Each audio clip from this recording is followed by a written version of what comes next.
Estamos na Semana Nacional de Trânsito, que prossegue até o dia 25 de setembro. Esse é um momento para refletirmos sobre as mortes causadas por acidentes de trânsito e suas consequências para a sociedade. Em Sorocaba, de janeiro a agosto deste ano, já temos 39 óbitos registrados, segundo dados do Infociga. Eu sou a Fabiana Blazek e esse é o Porquê em Pauta. Porquê em Pauta, a notícia para você ouvir. Ainda segundo o Infociga, do governo do estado, se considerarmos o mesmo período de 2021 e 2022, esse número cresceu 20%. A maior parte das pessoas que morrem em acidentes são homens entre 18 e 24 anos. Para comentar sobre como reduzir esses números, vamos conversar com Renato Campestrini. Ele é advogado e especialista em mobilidade urbana. Durante essa semana do trânsito, Renato, a gente percebeu que Sorocaba tem um número de óbitos por acidente de trânsito aí representativo. Fazendo um comparativo nos últimos 3 anos, subiu 20%. Eu gostaria de saber com você o que você atribui esse aumento e também como que a gente pode evitar essas mortes no trânsito. A gente vê esses números com tristeza. Toda a vida desperdiçada no trânsito, são famílias enlutadas, são pessoas que perdem, às vezes, a pessoa que dá o sustento para sua casa, né? E o que a gente tem notado é um fenômeno nacional. Após a pandemia, parece que as pessoas perderam um pouco daquela situação de ter o cuidado no trânsito. A gente observa um comportamento mais agressivo, o desrespeito às regras de trânsito se acentuou. Eu atribuo isso, talvez, ao fato da falsa sensação que transmitiu durante a pandemia de não se poder emitir notificações por infração à legislação de trânsito. Quando você diz infrações, notificações, você está dizendo infrações, multas de trânsito? Sim, as multas. Durante a pandemia, em 2020, foi suspenso o envio para casa das pessoas. Então, durante 2020, praticamente você cometia infrações de trânsito e não recebia na sua casa nenhuma cartinha, nenhuma multa, né? Notificação de infração, né, da autuação, é que você cometeu a infração de trânsito. E a notificação de penalidade é a multa propriamente dita. Tecnicamente existe uma diferença, certo? E as pessoas não recebiam a notificação da autuação, que era referente à infração de trânsito. Então, muita gente achava que desrespeitar o limite de velocidade não estava dando nada, falar o celular e dirigir não estava dando nada. Só que quando retomou o envio dessas notificações, muitas pessoas foram surpreendidas pelo número de infrações que cometeram e que foram registradas pelos agentes de trânsito, pelos equipamentos, medidores de velocidade, os radares. Mas essa sensação de impunidade, entre aspas, permaneceu. Tanto que o aumento no número de óbitos no trânsito brasileiro começou a vir de 2020 para 2021, 2021 já subiu novamente. Provavelmente 2022 tem um aumento ainda, né? 2021 para 2022 deu 3% de aumento nacional o número. Isso é bastante. É bastante, sim. A gente está falando aí de 32 mil mortes para 33.813. Qual seria um bom número de mortes no trânsito? 0. O número ideal é 0. Nós trabalhamos, os técnicos da área de trânsito, trabalham com a chamada visão 0. Ainda que seja algo meio utópico no nosso país, nós começamos a primeira década de ações para a segurança viária, de 2011 até 2020, com 43 mil óbitos. Terminamos com 32 mil óbitos em 2020. Nós não alcançamos a meta. Nossa meta era baixar esses 43 mil pela metade. Nós conseguimos reduzir 30%. O mundo também tinha como objetivo reduzir 50%. Não conseguiu, chegou em 40%. Por conta disso, a partir de 2021 até 2030, estamos vivenciando a segunda década mundial de redução de acidentes de trânsito. E, paralelo a isso, o Brasil, desde 2018, tem o PENATRANS. O que é o PENATRANS? É o Plano Nacional de Redução de Lesões e Mortes no Trânsito. E o horizonte do PENATRANS é 2028, que é baixar pela metade o número de óbitos no trânsito. Você é otimista ou você é negativista nesse ponto? Olha, eu trabalho e conheço muitos profissionais da área que trabalham pela segurança, pela preservação da vida, nesse árduo trabalho de enxugar gelo, que é pregar para as pessoas o trânsito seguro, né? Mas, por outro lado, a gente tem ficado bastante frustrado ultimamente em razão de como o nosso sistema legislativo tem mudado em benefício do infrator. Então, esse aumento no número de sinistros de trânsito vem acompanhado da questão da flexibilização das regras de trânsito. Nós tivemos aí em 2021 a Lei 14.071, que aumentou, dobrou a pontuação dos condutores. Nós tivemos aí várias infrações de trânsito que perderam um pouco de gravidade. O processo de fiscalização se tornou mais difícil. De 2020 para cá, você não pode utilizar, por exemplo, um equipamento portátil, um radar, para fiscalizar na via urbana com velocidade regulamentada abaixo de 60 km por hora. Então, você veja que cidades menores não contratam, por vezes, o equipamento fixo, né, ou aquele que tem o poste na via pública, e contratam o portátil, que ele consegue fazer um rodízio nas suas vias. Então, ele atende várias vias, fiscaliza, aumenta a percepção de fiscalização por parte do condutor, e ele consegue baixar os dados. Muitas cidades tiveram que abrir mão desse serviço ou tiveram que aumentar a velocidade máxima permitida para 60 para poder utilizar esse equipamento. E quando a gente fala, por exemplo, em aumento no número de mortes aqui em Sorocaba, a gente pode pensar que justamente pegando essa toada, né, essa linha de raciocínio sua do fim dos radares, né, da diminuição dos radares portáteis, que aumentou também a velocidade que as pessoas circulam pelas ruas e isso acaba causando acidentes com mais gravidade. Sim, esse é um dado importante que você destacou. Aqui em Sorocaba, de acordo com a plataforma InfoSiga do Governo do Estado de São Paulo, nós tivemos de 2021 para 2022 em Sorocaba uma redução de 6% no número de sinistros de trânsito.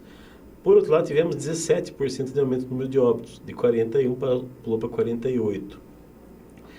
Então, como que você explica? Por que você reduz o número de sinistros, mas você aumenta o de óbitos? Porque é a velocidade que está diretamente influenciada nisso. Quando você tem uma redução, mas o número de óbitos aumenta, tem algum descompasso. E aí você começa a estratificar quem é a maior vítima do trânsito. Motociclista. E o que tem de diferente do motociclista dos automóveis? A moto está transitando com o trânsito lento ou parado.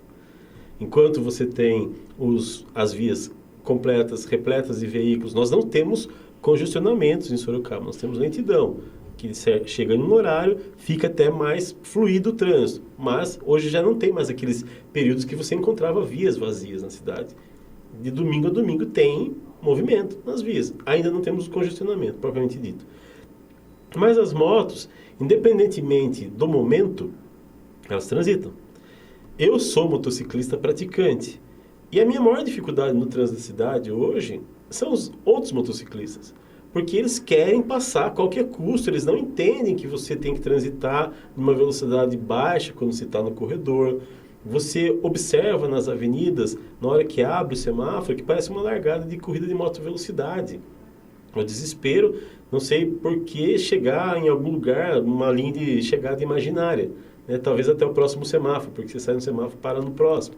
Exatamente. Então, você observa comportamentos que são perigosíssimos quando a gente fala de moto, que é transitar com capacete solto. É frequente você transitar nas vias públicas e se deparar com o condutor e com o passageiro com o capacete solto. Capacete solto é quando a pessoa não coloca aqui, não fecha a cinta, né? E só para ilustrar isso que eu disse agora há pouco em relação ao quanto que a nossa lei retroagiu, essa era uma infração gravíssima que ocasionava até a suspensão do direito de dirigir do condutor transitar com o capacete solto. Hoje, pasme, é uma infração de natureza leve. Nossa. É uma infração de natureza leve. Nós temos o problema dos motociclistas que morrem cada vez mais no trânsito, né? A gente tem aí 12, 14 mil óbitos no total do país de motociclistas. E a lei afrouxou essa regra, entendeu? Então, nesse caso, o capacete solto, eu costumo dizer que protege tanto quanto um boné. Porque na hora que você tem um impacto ele sai.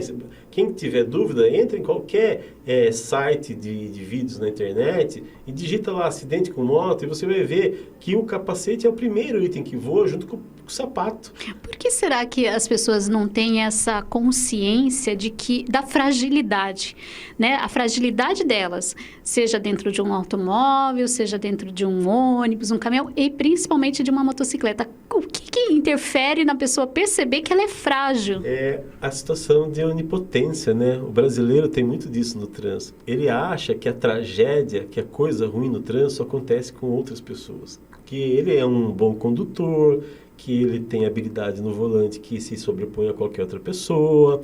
Então, a gente vê muito disso no comportamento do condutor brasileiro, né? E ele acha que com ele não vai me acontecer nada, eu tenho habilidade, eu sei fazer.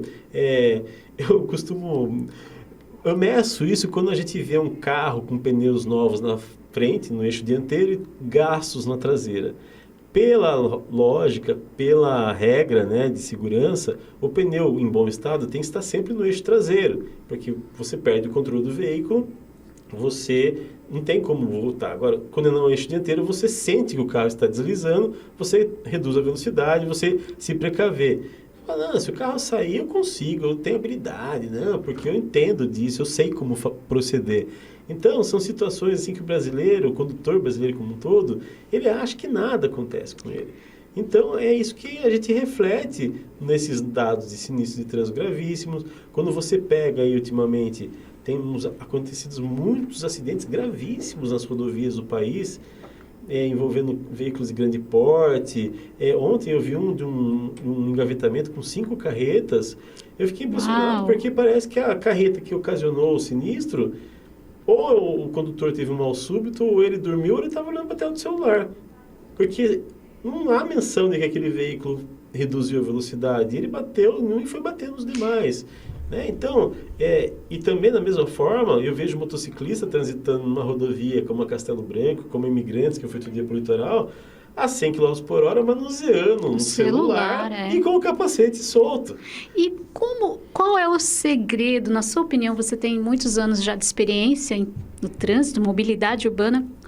Qual será que é o botãozinho mágico que a gente faz a pessoa tomar consciência disso, o autocuidado que ela deve ter primeiro com ela, né? Porque as pessoas se sentem mais motivadas o autocuidado e depois cuidar dos outros. O que será que precisa para a gente de vez mudar essa realidade? Esse é um trabalho de enxugar gelo, mas que a gente precisa trabalhar na onde? Na fonte, na consciência das pessoas.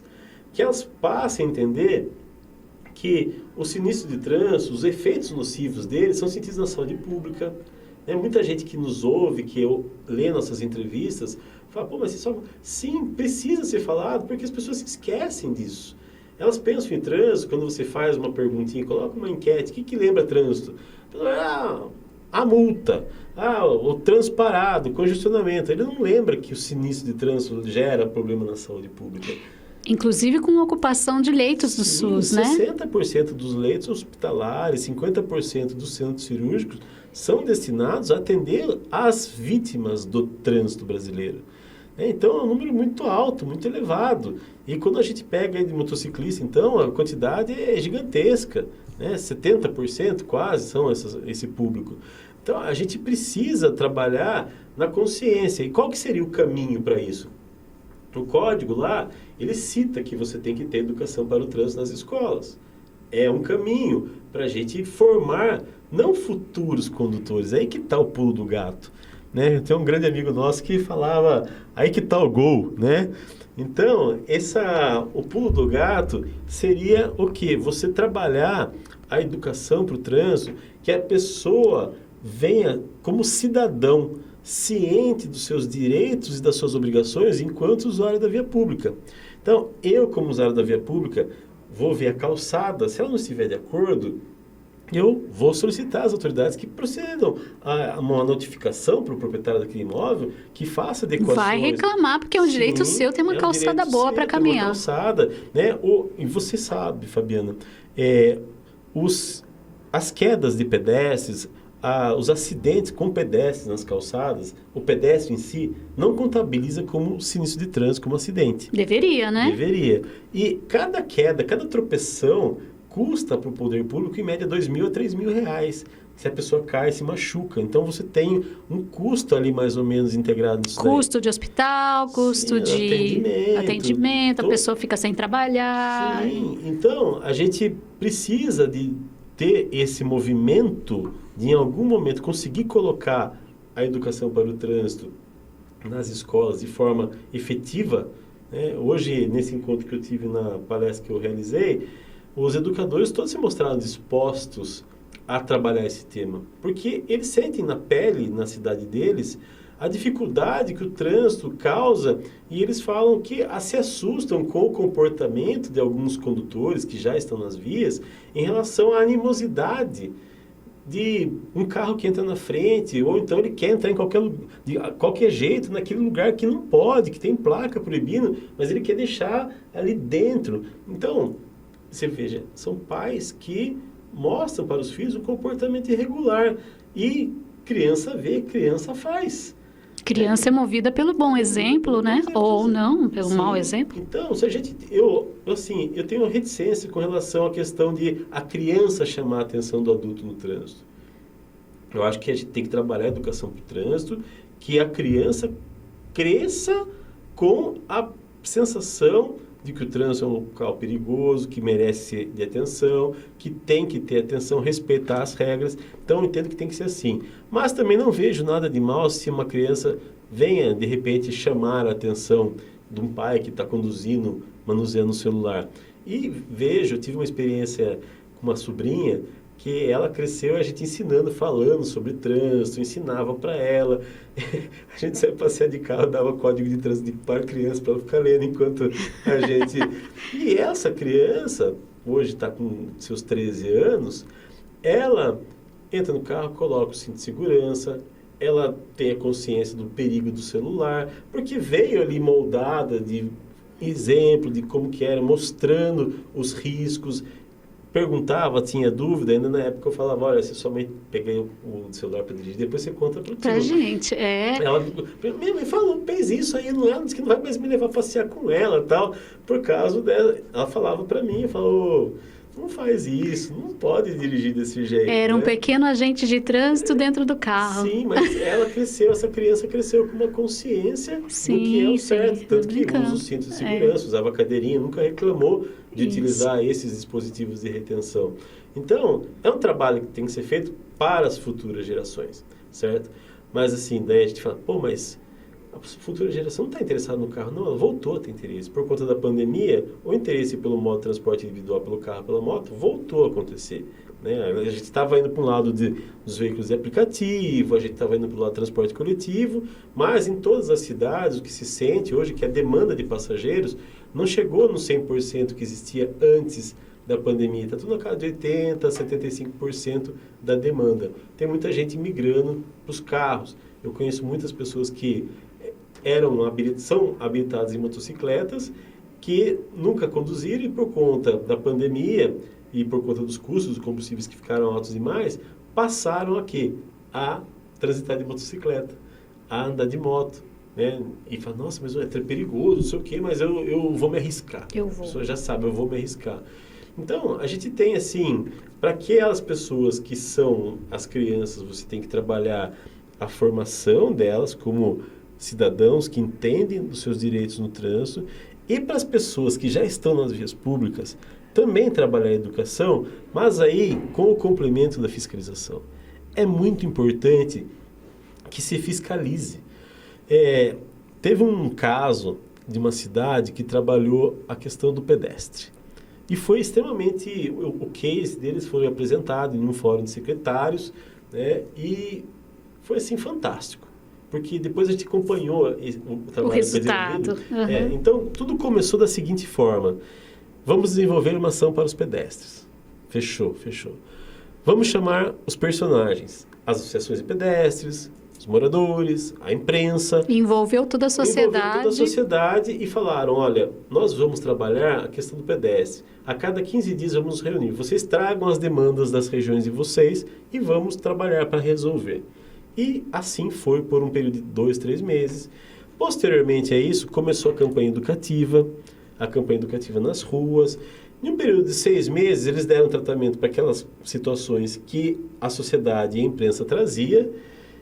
A ação educativa acontecendo nas vias públicas, até que chegou um momento que as pessoas que faziam parte daquele grupo, imprensa, sociedade, associações, falaram assim, vocês vão fiscalizar? Precisa fiscalizar. A gente já fez de tudo. Então tá bom. Foram para as ruas. De 1.000 autuações, passou para mais de 100.000 autuações nesse tema. Não houve um argumento de indústria de multa. Não houve um argumento de que era arrecadação para os cofres públicos. Por quê?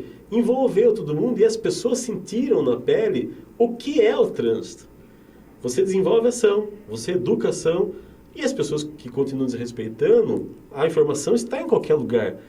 Qual que é o remédio? É um remédio amargo? É um remédio amargo. Mas é necessário se a gente quiser, de fato, preservar vidas. Veja, não estou falando aqui de evitar batida de carro para você não ter prejuízo. Evitar que mortes, que vidas sejam ceifadas. É isso que a gente fala, que precisa ser a tônica do nosso trabalho, né? A gente vê as pessoas indignadas quando uma pessoa perde a vida no trânsito, exigindo, mas a gente precisa trabalhar antes disso, a prevenção. A prevenção, sabe? Eu fico triste mais ainda como profissional da área de trânsito, quando eu vejo um sinistro de trânsito e pela experiência que a gente tem na área, você consegue identificar alguns fatores que contribuíram para que aquilo viesse a acontecer. Então, a gente precisa dessa conscientização da prevenção, da chamada percepção do risco, que o brasileiro não tem essa percepção do risco. Ele vai se lançando e vê o que dá. Eu vou passar no vermelho. Se der, deu. Se não der, né? Então, são situações que a gente observa nas vias, que a gente vê com certa frequência, que precisam mudar. E uma outra alteração que o Código de Trânsito trouxe também para nós em 2021, mas que poucas cidades colocaram em prática, é a obrigatoriedade de se ter a chamada Escola Pública de Trânsito, a EPT. Ela não precisa ser um órgão específico de cada município, de cada local que tem um órgão executivo de trânsito. Eu posso ter uma cidade, sede, por exemplo, uma região metropolitana. Ela pode ter a sua EPT em parceria com as 40 cidades da região que compõem. Tem hora que me falam que são 47, hora que são 28, fico sempre na dúvida de qual o total das cidades que compõem essa região macro de Sorocaba. Mas você poderia ter um polo para atender a todos, mas você tem que ter. E qual que é o objetivo da Escola Pública de Trânsito? Não é fazer a educação para o trânsito para as crianças. Ela vai trabalhar questões mais importantes e mais significativas para a sociedade, como, por exemplo, você tem o transporte de escolares. Vamos trabalhar esse público, a questão da importância de se utilizar uma cadeirinha, embora não seja obrigatório pela norma que o transporte escolar tenha. Vamos fazer um curso de, a cada 6 meses, atualizá-los das alterações do Código de Trânsito. Vamos pegar os motofretistas e vamos trabalhar com eles a importância de se regularizar para prestar o serviço, do porquê não utilizar a mochila na costa e sim um baú, porque quem tem que carregar a carga é o veículo, não o cidadão, não o profissional, porque hoje ele é jovem e não sente os efeitos desse peso. Mais lá para frente ele vai sentir o tanto que foi carregar aquelas mochilas, né? Então, a gente tem todas essas questões que precisam ser trabalhadas dentro de uma EPT, de uma Escola Pública de Trânsito. Então, a lei, ela tem argumentos para que você possa trabalhar. O que acontece é que você tem um investimento que tem que ser feito nisso, né? E é aí que acaba esbarrando alguma vez de você não ter o dinheiro. Recordando que todo recurso de multa de trânsito necessariamente tem que voltar para ações de trânsito, educação, engenharia e fiscalização. Ok. Agradeço muito a sua presença, viu, Renato Campestrini? Você nos dá uma aula, né, de trânsito, nos levanta temas muito polêmicos, assuntos que a gente precisa conversar mais, que a gente precisa tomar consciência, que a gente precisa refletir. uma mensagem final para quem nos ouviu e para que, de repente, comece a ver a mobilidade urbana com outros olhos, cada um fazendo a sua parte? A mensagem que eu deixo é plagiando o tema da campanha do trânsito esse ano aqui, que é: no trânsito, escolha a vida, né? Escolha sempre a vida. Se você vai conduzir e você precisa chegar cedo no local, se programa de fato para não precisar correr mais do que necessário, né? O celular, ele é uma ferramenta de trabalho importantíssima para muitas pessoas. Eu sei disso, eu também utilizo o celular como ferramenta de trabalho, mas na condução do veículo automotor, não fica digitando, atendendo, fazendo o seu network, atendendo seus clientes com o celular. A gente precisa disso, dessa consciência voluntária das pessoas em mudar esse cenário. Gente, o que se mata no trânsito brasileiro é mais do que a população de 80% das cidades brasileiras. Corresponde a mais do que se matou nos 7 anos da guerra do Vietnã. São muitas vidas desperdiçadas, isso sem contar naquele exército de pessoas que tem a sua condição de vida permanentemente alterada por conta do sinistro de trânsito. A pessoa sai de uma condição normal e passa a ter que depender de alguém, ter algum tipo de deficiência que poderia ser evitada em alguns casos, né? Então, assim, a gente precisa dessa consciência.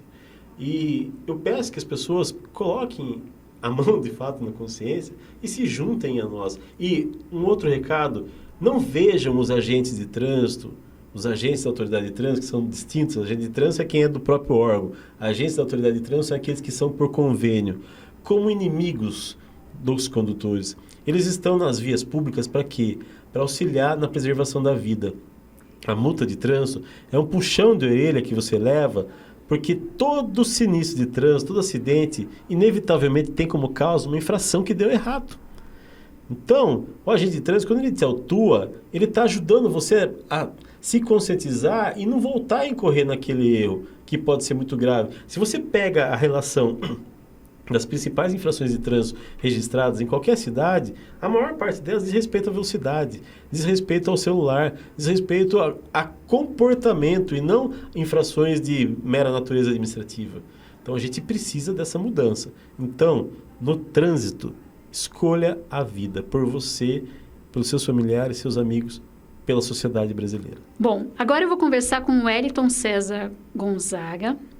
Ele tem como profissão, ele é pintor, mas ele também é um atleta. Ele faz parte do time de amputados, time de futebol, né? De Sorocaba. De Sorocaba. O Wellington, a gente convidou ele aqui para a gente conversar um pouquinho, né? Contar um pouquinho a sua história, para a gente saber por que a gente chamou você aqui justo na Semana Nacional de Trânsito, falar um pouquinho sobre acidente de trânsito. Me conta um pouquinho, Wellington, aí, como que é a sua experiência no trânsito, o que você viveu? Então, em fevereiro de 2016, eu sofri um acidente onde uma mulher ultrapassou o sinal vermelho e pegou eu de cheio, eu estava de moto. De moto. Uhum. Eu não tive amputação no momento do acidente por meio centímetro de pele. Nossa. Daí fui para o hospital, fiquei quase um mês e meio internado, fiz 9 cirurgias. Daí não teve como salvar, tentaram salvar o pé, não conseguiram, tiveram que optar pela amputação. Você, então, é amputado no pé, como que chama, assim? Como que é? Amputação parcial do pé esquerdo. Pé esquerdo. É. E como que foi para você vivenciar isso, né? Porque foi uma mulher, passou no sinal vermelho, você pode dizer aonde foi? Foi em Sorocaba? Foi aqui na Itavovô, né? No cruzamento da Itavovô com Atanásio Soares, ali da Droga Raia. Ah, sim. Sim. Foi naquele cruzamento. Eu tinha acabado de sair do posto de gasolina. Uhum. Então eu estava indo no sentido do bairro, que eu estava indo para casa. A hora que eu vi, estava a menos de 1 metro o capô do carro de mim. Não deu tempo de fazer nada. Ela furou mesmo o semáforo ali e foi. Daí... Só que tem uma história engraçada sobre isso. Eu sou católico. Daí 1 mês e meio, mais ou menos antes, 1 mês, eu estava no retiro de carnaval da igreja. Daí chegou a menina... Pegou e falou que eu ia sofrer um acidente muito feio para não perder minha vida. Uau!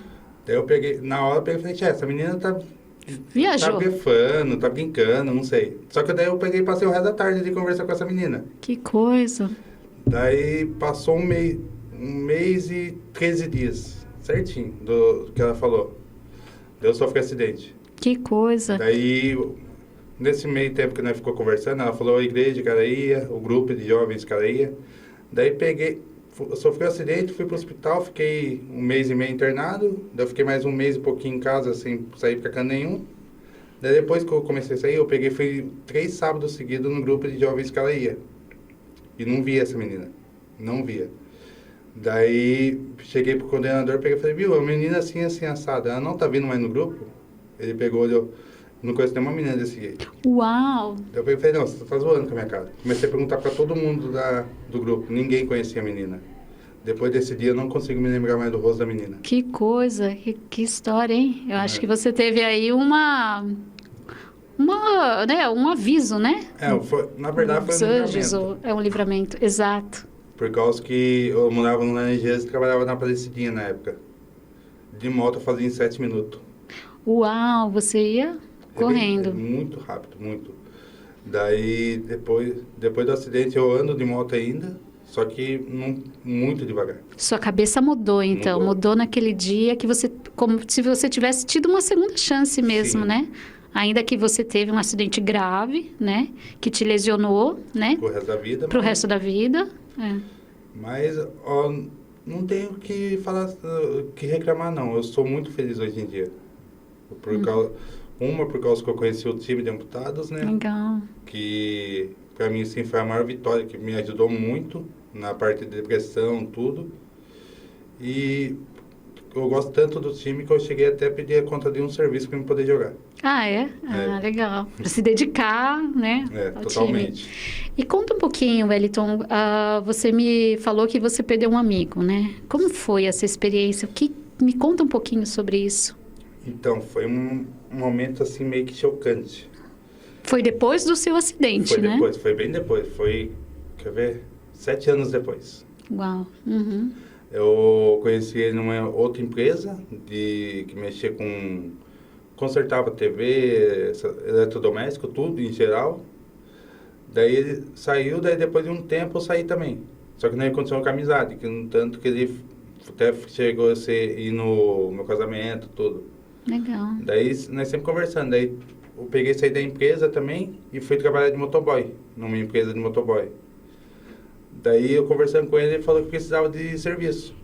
Daí eu peguei e consegui serviço para ele nessa empresa de motoboy. Daí ele trabalhou cerca de um mês mais ou menos.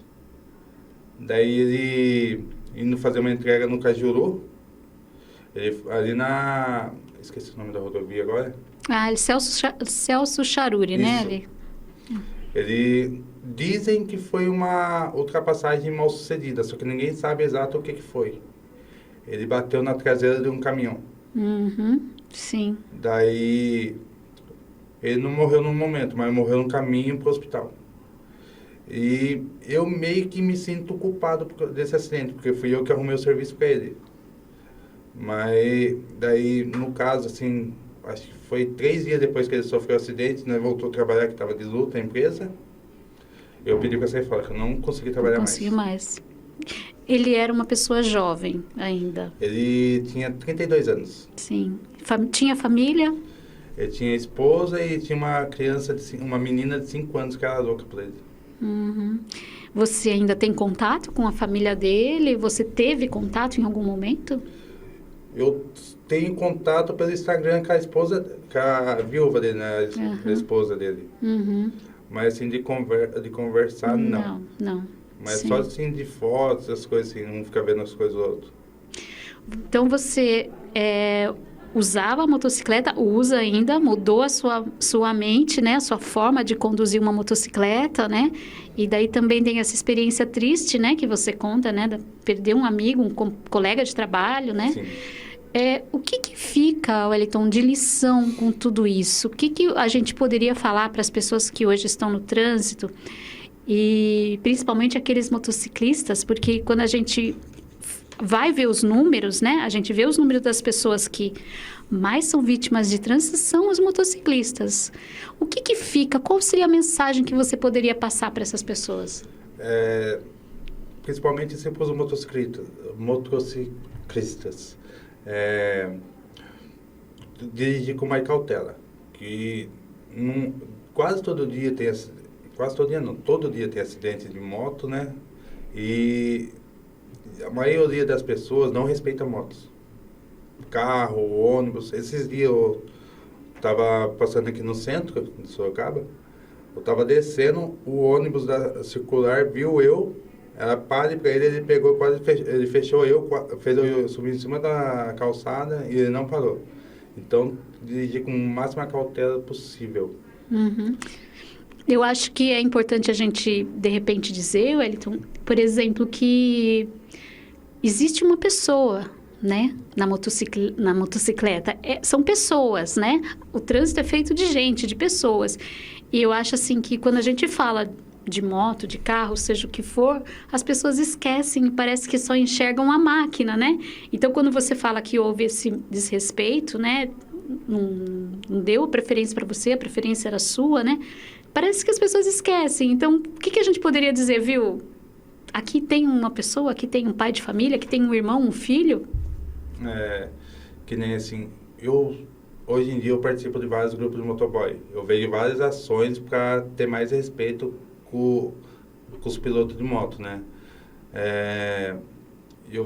E qualquer coisinha assim que aconteça, sempre vão culpar o motoboy, que ele estava empinando, que ele estava fazendo isso, e muitas das vezes não é isso. Uhum. As pessoas têm que pegar e falar assim, o rapaz que está em cima da moto não é por que ele quer, às vezes é por uma necessidade, levar o pão de cada dia para o seu filho, para sua esposa, e às vezes quase ninguém pensa nisso, né? Qual seria, por exemplo, o recado, você como motociclista, um motoboy, o que você pediria para os motoristas? Respeito. Como eles podem respeitar? Por exemplo, vamos citar aí um exemplo, sei lá, simples. Por exemplo, a gente tem nas ruas aquela parte que é destinada aos motociclistas que ficam na frente do semáforo, Sim. né? Ou às vezes tem aquela questão assim, o motorista sai um pouquinho, um segundo depois, deixar as motos saírem primeiro e, né, não fechar, olhar bem o retrovisor, né? Qual que será que é o perigo maior? É a ignorância, na verdade, o perigo maior. Uhum. Porque, que nem, geralmente, quando me fecham, eu dou um toque na buzina só para avisar que eu tô ali. E a maioria das vezes me xingam. Só por esse toquinho? Só por esse toquinho. Me xingam e é só nome absurdo. Só coisa absurda. Só palavrão que sai. Então, assim, na minha opinião, eu acho que deveria ter um pouco mais de respeito nessa questão. Por causa que se a pessoa está buzinando, é que está fechando. Então, é uma vida que está ali. É um aviso que você está dando, né? Cuidado, eu tô aqui. E mesmo assim, você buzinando, a pessoa além de xingando, vai continuar jogando o carro. E a maioria dos acidentes que acontecem hoje em dia é por causa disso. Ok. Muito obrigada. Obrigada pela sua participação, por dividir com a gente a sua história, né? A sua história triste, eu imagino que foi difícil para você naquele momento, né? Não só do seu acidente, como também do seu amigo. Você fala ainda, né? Com uma certa emoção de sentir que talvez você se sinta culpado por isso, né? E agradeço muito você dividir aqui com a gente, com os nossos ouvintes aqui. Obrigada, Wellington. Esse foi o Porquê em Pauta. Ele está disponível no portal Porquê e no Spotify. Eu sou Fabiana Blazek e até a próxima.